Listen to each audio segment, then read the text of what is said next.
Hello. Hello. Good morning, sir. How are you? I'm doing okay. It looks like chat is loving the song too. We were Nice. just saying that the song, it's just like random song that I pulled that was what is it? Rights free? Yeah, And it's dear just dear M a free. jam. It is. It's like we're going for our morning coffee in the club. Manny and I have been up all night raving. Oh, I'm muted. Oh, No, it's okay. We're good now. are you good now? All right. Yeah, we're good. Chat loves the song. Yeah, chat loves this song, Uh, which is y- great. you'll notice I'm not wearing my poncho today, and instead I have a hoodie on and I'm wrapped up in a blanket like an old Yeah. lady. You are wrapped in. You're ready to go. Yeah, it's cold here today in Nova Scotia, and like we bought these.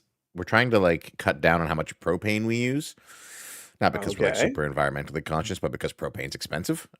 um, and so we bought these like really nice DeLonghi space heaters from Costco, and so we're using those, and they're great. But Angelique has this issue with fan sounds.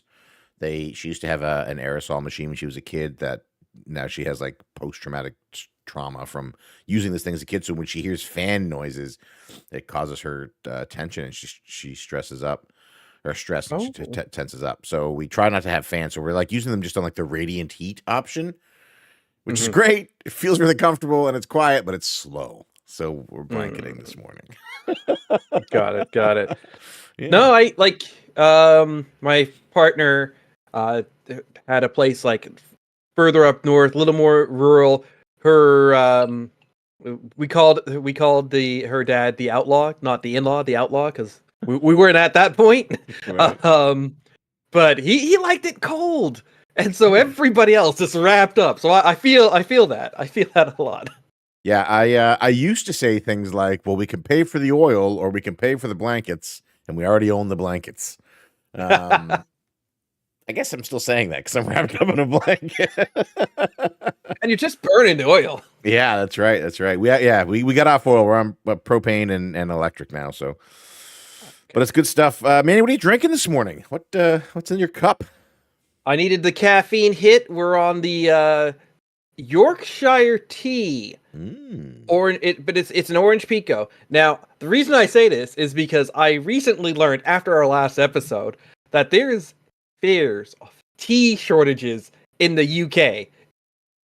And Really? that to me is, yeah, this is a thing. It will probably be like, less pronounced in Ireland supposedly, Hmm. which is just like, how does England, the UK, the United Kingdom have a shortage of tea? It's insane to me. So yeah, I guess we're gonna have the markets flooded with milk because nobody's gonna have any tea to put milk in.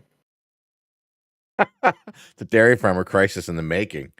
Uh, if you're in the stock market, short those tea stocks now. That's crazy. So you should probably stock up. Does tea go bad? Can you just buy like a bunch of it and throw it in your cupboards in your pantry? It, I think it takes a lot for tea to go bad. Like I mean, I don't know. It's one of those things where it's dried leaves, right? Like Hmm. eventually, something's got to happen to it if it's exposed. That's why they keep it all ceramically sealed and all of that. Right. Okay. Cool. Well, you mentioned you needed the caffeine kick. Does not. I'm a tea rookie. Does not all tea have caffeine? No, no, no. You can Oh, have a lot of the green teas. Could have next to or no caffeine, right? A lot of the black really? teas have caffeine. Yeah. I didn't know that. Today I learned. This is a very educational episode today, Manny. There we go. Speaking of educational, I would like to talk to you, sir, about the education of doing mog runs and how dangerous they can be. I mean, okay. Yeah. Typically, when you do Mogruds, and this will be even more true in the War Within, you have, if you're smart, you've got that one character that's set up for Mog runs, and you can like really set up for Mog runs. You can have gear that has like a bunch of speed on it. You can make sure like it's a druid or some sort of class that's got like um built in like sprints and speed bonuses, right? Uh I decided that I was gonna run War last night on my warlock because I haven't played with my warlock doing any of these Mog runs. My shaman's done that run a bunch of times, so there's no more Mog for my shaman. And I decided, okay, I'll play with the warlock. Warlocks aren't the best class for Mog runs. They are basically going to be hoofing it, footing it the entire way. But they do have one little good thing for sprint: Burning Rush. Good old Burning Rush. You exchange a little bit of life for a good bit of speed. Yeah. Is there any risk of using Burning Rush and killing yourself? If you're watching that life bar, you should be okay. Okay, so as long as you're like actively watching your health bar and you turn Burning Rush off before you expire, you'll be fine. And it's a Mog run, so none of the enemies actually hurt you.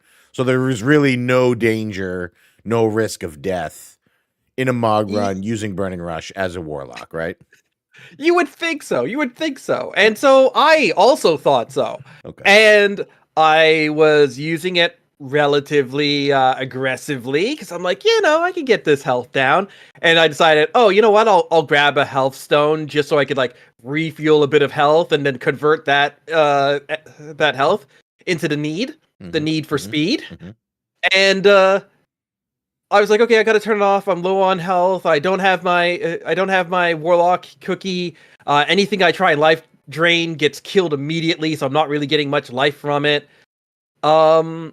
And yeah, in Ulduar, there is one boss, Thorm, that's up on a platform. You have to do this entire gauntlet run. It's annoying when you're hoofing it. So I'm like, okay, you know what? I'm low on health, but I could just use the Burning Rush for this last little bit to get up to his platform. And I did it, and I got to him, and I, used the life drain because he's a boss, and I got like a little bit of life because the life drain worked a little bit. And then he jumped off the platform. I'm like, okay, well, geez, I got to go chasing after him.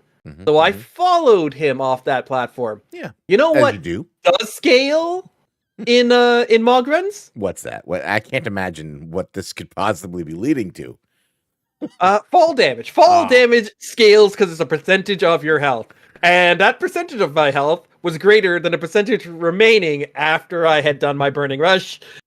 Luckily I had killed him before I hit the bottom, snapped my ankle, and that was enough to kill my character. That is embarrassing. I don't know that I've ever seen anybody die on a max level Mog run in Ulduar.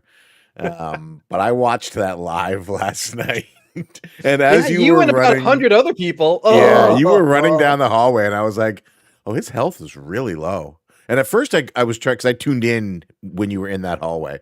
So at first, I was like, "What is in Ulduar that is killing him?" It's not Wrath Time Walking. And then I realized, oh, he's got Burning Rush on. And then my brain went, "Well, he's gonna turn that off."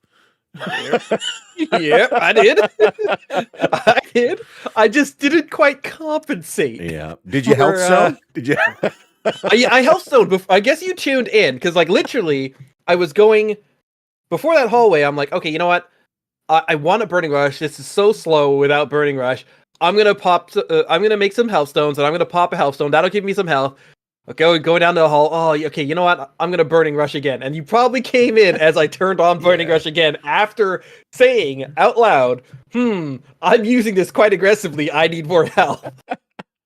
Yeah, that's too bad. That's embarrassing. But you did mention something on that stream that I think is a good takeaway and will be a good trick, especially in the War Within, like you said, is that building that speed set for a class. You can get up to like 18% speed or something crazy if you get the right pieces of gear. And then if you do it on a druid who has cat form, which is already faster, you're really going to be able to set yourself up for success when it comes to the future of Mog farming, which is going to be so good in 11.0. And I have a question. So I am also a Mog farmer. I have this insane need to get all of the Mogs, but I use one. I use a singular transmog that I've used for a very long time, but I still have to have all of the transmogs. Do you change your outfits? Do you go and get pieces and do things? Or are you the same as me? Are you also a psycho who just wants to see the number go up? Okay, I'm somewhere in between. I think that number go up is because the Mogs are kind of secondary. Like I Mm-hmm. was in there to try and get the mount. I wanted Mimiron's head, right? But my shamans run it so many times that it couldn't get Mog, so I was like, yeah, of course I'll do it on a character that can get Mog. So the Mog became like a, hey, I'm here anyways, let's do this. On my shaman, I do switch up my Mog. On my warlock, I have one particular Mog that I'm like, I have gone to like 8 different places to get this exact Mog that kind of works. And it's going to be a while before I switch that up. And the only reason I'm not currently wearing that Mog is because I'm getting gear so fast for the warlock that I don't want to be spending hundreds and hundreds every time I get a new piece of gear. Gotcha. Okay. All right. I feel it. I love Mog. Mog's great. Some would say it's the real end game, and those people would be right. I think that it is kind of an end game, like with all the different sources that you can get, with all the kind of cosmetic prizes that they're giving, because they realize it's not just about increasing your item level. Mog is becoming a very much an end game, and the fact that you can like you were saying, make that set that has a bunch of speed, go to BFA, get the Heart of Azeroth, make sure that you've got the right powers. The what were they called again? Azerite. Azerite powers? Like you can get Azerite gear with speed. That's one thing that people do for that. But like the Heart of Azeroth had those. Oh, the essences. Essences. Was it essence? I think it was essences. Yeah, we'll say it's essences. If it's not, somebody else correct us.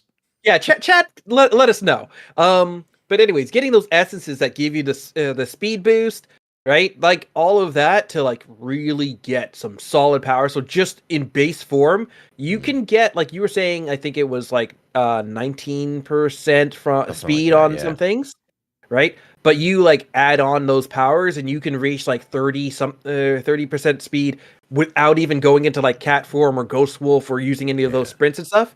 You can get real fast, real quick. One of the many discords I'm in, they shared a clip of somebody who had like the max speed enchants, and I think they were like 80% of your max movement speed on a mount. Like they were so fast. Llama has confirmed that it is essences. Thank you, Llama. Perfect. Yeah. But yeah, oh man. Using enchants and stuff, yeah. Make a speed set, especially when you are running with like one character in the War Within that can get all the transmog into place. That's going to be great. One of the runs that I did earlier was Strathhome run, right? Because I wanted Baron Rivendare and try and get that mount. And that's a run that you could do over and over again. You like don't get a lockout other than of course like your instance lockout. You've been in too many instances this hour, whatever. Mm-hmm. That's a perfect place to have a speed set. Like to just run through, kill off all of those ziggurats and go for the final boss is a perfect place to have a speed set. And I think that as we get further into the War Within, and people want to do follower dungeons, people want to go back and take those characters, transmog's going to be huge when every drop actually adds to your collection. Will you, in the War Within, we are getting war bands. So our character select screen is going to have the option of, I think, up to 4 or 5 characters on the screen across your characters that you have on your region, not locked to a realm. Are you as excited as I am about the possibility of doing themed outfits for the 5 characters on your screen? So I had not even thought of that. Yeah, I'm going to have an Argent Crusade set where all 5 of the characters on there are done up in Argent Crusade outfits. I'm going to have a Scarlet Crusade set. I'm going to do like Ebon Blade set. I'm going to obviously way too much of my my identity is attached to the Wrath and Before eras. But yeah, you could have like you could have like an Explorers set. Like it just, yeah, themed war bands. Because I don't play all my alts, but I can dress them up and have those cycle through on like a regular basis. Oh man. When I was thinking of the war bands and the customization, I was thinking about like stuff that Blizzard could do. Cause like, you know, they've got that camp set up. I'm like, what if you could get like customizations of that to be like, okay, instead of it being like a night elf thing there, it'll be like a blood elf one, or instead of being gathered around a open fire, you could have a cooking pot on top of it, and that kind of stuff that you could put in there that would be kind of like uh Player the housing? precursor for Yeah. player housing. Yeah, Player I think that would campsites. be awesome. I like Yeah. that. But I want to see some good. I want to see some good warband themes. I'm gonna have a boy band warband. It's gonna be all done up. I'm gonna have so many options. I'm gonna cycle through them. I cannot wait. It's gonna be great. No, you saying that I'm totally on board with that. I'm gonna like pick my 4 and I'm gonna have them all in matching. They're gonna be like Yeah, every one of them from the Emerald Dream sets. Just be like, yeah, yep, I got them all set it's set up. Oh, that's awesome. That yeah. It's is gonna look great. brilliant. I can't wait. I'm really excited. And then it gives you reason to go out and get some of those other mogs too. Those older mogs, different cloth sets, mail sets, stuff like that, leather sets. Yeah, I'm a big fan of that potential coming. And I think a lot of the fun we have in the game is the fun that we create for ourselves, not just the fun that Blizzard puts in front of us, but the ways we find to engage and interact with that. Um, and speaking of engaging and interacting with fun in our own way, I want to talk about the raid buff matrix. So we touched on it yesterday, and I realize everybody in chat right now is going, that there's nothing fun about that. But I'm going to give you a point of view, a What perspective. there is? Yeah, well, there is some fun there. But the raid buff matrix, we talked a bit about it yesterday. What it is, if you're not familiar, some classes bring specific buffs to a party or raid. So when you are raiding at a fairly high level, or even at any level, this really applies to everybody, you want to have those buffs in your group so that your group is as strong as it can be. You want Mystic Touch from your monks, you want Chaos Brand from your Demon Hunters, Battle Shout from warriors, Fortified from priests, so on and so forth. I think it takes up, I think there's 14 individual buffs that you would want to get, and up to 16 if you include the duplicates of a couple of them, like Paladin, that you want 2 of for 2 different buffs. We touched on it yesterday, Manny, and I want to know, you personally, do you enjoy having to juggle the raid buff matrix? If I'm raid leading, I kind of like that puzzle, man. It is sort of a thing. I like fitting together the team in that perfect unison. And then as a concept, I love that all of these classes make each other more powerful. Like that kind of cohesion of like, we're stronger together. That is the MMO fantasy. So like, I think it will always have a place. I love it.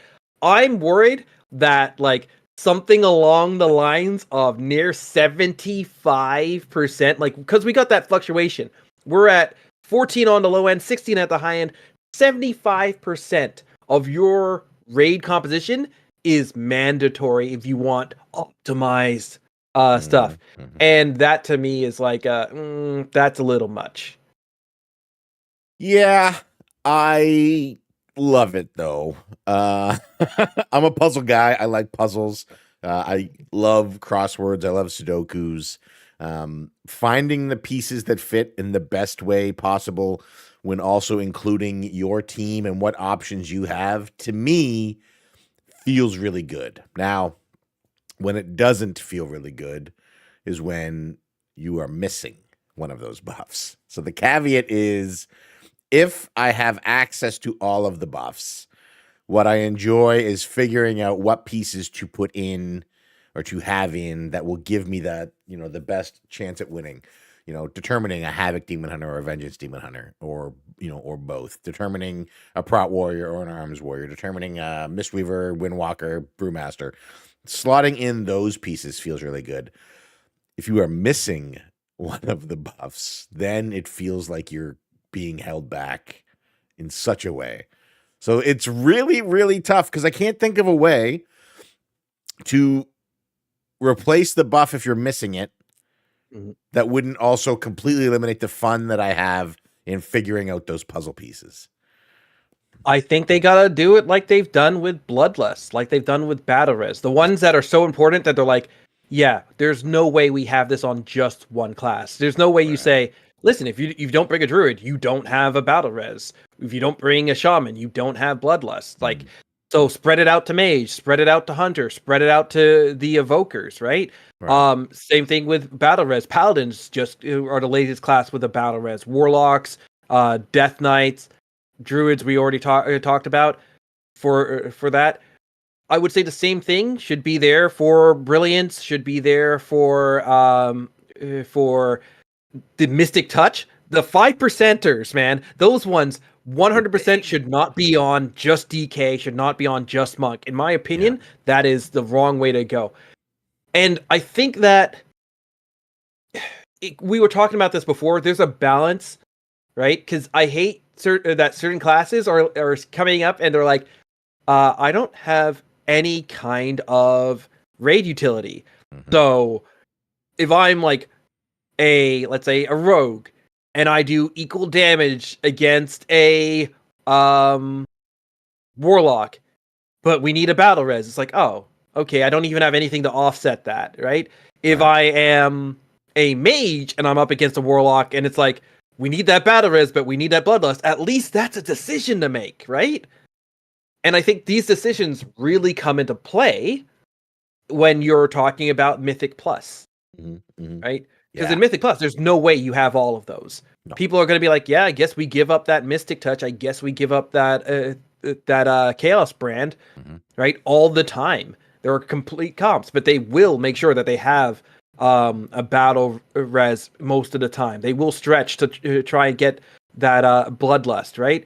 So I think those are things. The other way to go about it, and I did talk about this a little bit after our stream yesterday, is that I think some of the best utility is the stuff that is niche, but is so good when it comes into play. Mm-hmm. And the example I gave that I thought was really good was with Death Knights. Death Knights, they can get those slappy hands. They can like pull all these enemies together, which allows you to do some like great AoE stuns or be able to like cleave everything down without them being all over the place. Like, you know, you have that one caster that just stays out there trying to chain cast, and even if you interrupt, it just goes to the next cast. Hey, Gorfiend's Grip, all of them come in together. Now you can CC and control these. Movement, like forced movement, is a interrupt. I've seen some wonderful disruption by the person using slappy hands constantly moving around in a circle and constantly pulling those casters to keep interrupting them. It's amazing utility, but it's not 5% extra damage. It's not like 5% extra health. It's very hard to quantify that, but when you see it go, man, you love that utility. Yeah. I think you just touched on Mythic Plus as well. And I think it's also fun in Mythic Plus to build those teams. What's the most, and you see that right now in the meta. The meta is very driven by synergy and finding that synergy between the buffs. Adding buffs to other classes, spreading the love out a bit, makes that puzzle a little bit easier to do, but I don't think it eliminates it completely. So I wouldn't be like, I would not want to see here's a scroll that does everything buff, but I wouldn't be against seeing other classes gaining some of those same advantages. Give Elemental Shaman, either the same buff that, the 5% magic damage, or maybe give it, I wouldn't even mind seeing like Elemental Shaman getting like a Wind Fury for casters, decreased cast time. I guess that probably makes it super broken, but yeah, I mean, Elemental Shaman really has nothing at this point, so. Yeah, Elemental Shaman is one that's suffering. I think that they could easily give it one of the 5%ers, preferably giving it magic. But I also think that there's something to be said about when you bring one of these buffs, it should be class wide. There are two things about buffs that I don't like. It's one, when it's a specific spec that brings that buff, it's very weird, right? And two is when the buff is party wide. I hate that matrix in the Matrix where it's like, we got to make that Wind Fury group, right? And now that means that our melee are just all in group 2. It's like, well, we'd like to have some melee soak here, but not all the melee. But because we've got them in the Wind Fury group, we've got to do this sort of weird, like, hey, Sean and 3 people from the melee group, you're going over here and soaking. Yeah. And then Manny, you and the rest of the melee will be soaking with Wochi and Fazalis. Hey, Fazalis in chat, Yeah. right? And that'll be a soak group. And it's just sort of like, which group am I soaking? When it would have been just easy to be like group 1, group 2, group 3. Don't worry, Right. Wind Fury will spread out through the raid. But if you made Wind Fury raid wide, I think it would become too strong at that point, right? You would just bring 5 Fury Warriors. Adjusted accordingly, right? Yeah, I guess, yeah. Like that's just a tuning thing. Yeah. I never But thought of it from the point of view of because you're an enhancement shaman. So I Mhm. just always assumed that you were like, oh, Wind Fury good. Please keep Wind Fury because it guarantees you a raid spot, basically. Like you don't sit the Wind Fury, on any prog fights. You might on farm, but you don't on prog. So I just assumed that you would be pro Wind Fury. I gotta take my bias out of it. I'm telling you, I'm not Right. getting sit in my raid group, and it like a good portion about it is Wind Fury Totem being so good for so many of our strong DPS. Yeah. All Right? right. We got a rogue, and we've got a couple of warriors, and we have an unholy DK, Mhm. and yeah, that just means that like I get to slide in as part of the Wind Fury They're group lobbying. They're because lobbying for you. yeah, yeah. We need more Manny. Oh, I love it. Speaking of more Manny, you were doing some Mythic Plus last night. This was your second night with your new set team? How did it go? Yeah, so the Hell Screams Hellions, I've been calling them. I love it. That is specifically to upset Shibutsu, who's ardently Alliance. So I got in with the name, and I just kept on saying it without like, I just assumed that was the name. I didn't even be like, we should call ourselves Hell Screams Hellions. I'm like, yeah, Hell Scream Hellions, and then started posting all the Grom Hell Scream, all the Hell Scream memes that I could, and it Mhm. just stuck. And now he's stuck with it. I love it. But other than that rousing success, the team itself is also doing quite well. We started last week, and I was like, okay, we've got some people who haven't done any Mythic Plus this season. We'll start at a 2, and we'll see how it is. But like, we've also got some people who already have their Keystone Hero. We got Coltrane, who's got his like legendary axe and is just tearing it apart. Nice. And yeah, that was the wrong move. We like 3+ everything. And so this week we're like, okay, we'll start where we left off, try and get something. And it wasn't until we hit like 17s that certain mechanics were basically one-shotting our healer, because the healer is one of the people who's just starting up. So we ended up keeping it around that level. I think it was 17 that really did the one shot. So we were like, okay, 16, do a bit slow on the pulls because we still 2+ that 17, right? And we just rounded out their score so they could use the Flightstone purchases to buy up gear, Mhm. right? So we ended up the night Smart. just doing a bunch of those 16s to get to round up their score so that they could buy the stuff. They're missing Flightstones, but like Flightstones, you can go do world quests and stuff in between, right? And so we're gonna round out the gear. It's actually somewhat inspired by what you're doing with the 424 team, because we were talking about it. I'm like, yeah, no, Sean, Marty, all those guys, they're doing this 424 experiment, and they're killing it. So there's no reason that we can't do it with like the differential. We just need to make sure that you're not dying so quickly, getting global to mechanics, and then we're gonna bring up their gear, and then we're just gonna finish this off. It's gonna be so easy. There's a website that Molly used to check. I think it's called "Can I Survive" or "Can I Live It," something like that. And it will tell you based on your item level and your class if you will be one shot by the mechanics. And then you can use it as like a heads up. Okay, these are the mechanics that I need to watch out for. But at 424 on a Resto Shaman, I think she found that she could survive every one shot mechanic up to, I think it was plus 17. So yeah, it might be worth checking out, sending your friend over there and just saying, hey, just have a look so maybe pop a defensive when this cast happens. Yeah. Okay. But it's fun watching. I'm enjoying it, and you guys have great banter. Like you can definitely tell the camaraderie on the team. So I really dig it. Yeah, yeah. No, those guys have been there for years. I've worked with them before my current raid team. I was in a raid team with them. We were all most of us were officers. Mildfire is a sort of a friend of friend, and it's really great. I enjoy running with those, and that's every Wednesday, about 10 Eastern that we start up that. Cool. That's bedtime for me, so I'll put you on. I'll curl up in my bed with my dog, and I'll pop open the iPad, and we'll let the soft tunes of Manny lull us to sleep. Yeah. That's it. That's the show today. Before we go, Llama, I'll get you that link, the exact link, and I will send you a DM in Twitch with the link so that you can find that site. And then that way you'll be able to check it out. It is a great site. It's very helpful. But Manny, this is a lot of fun. You back tomorrow? Yeah, that'll be my last day. I'm so sad. It went so quickly. It does go quick. We'll cycle back around, right? It's not like one and done. We'll cycle back through. I only have so many friends, so. Can we get a tease for who's going to be coming up on Monday? Yeah, we could do a little tease. Let's tease tomorrow. We'll tease. Today's the tease. Today's the announcement of the tease. Of the announcement. Yeah, the announcement of the announcement. Johnson. Yeah. Cool. All right. Well, that's the stream today, folks. Thank you so much for hanging out. Really appreciate y'all being here. I'll be on Wochi's stream later today playing some D&D, and you'll see Manny live tonight doing some more Mog runs, maybe. Hopefully he survives them. Tonight's Mythic rating. We're going to be doing some new progress on some new Mythic boss. So this will be boss 4.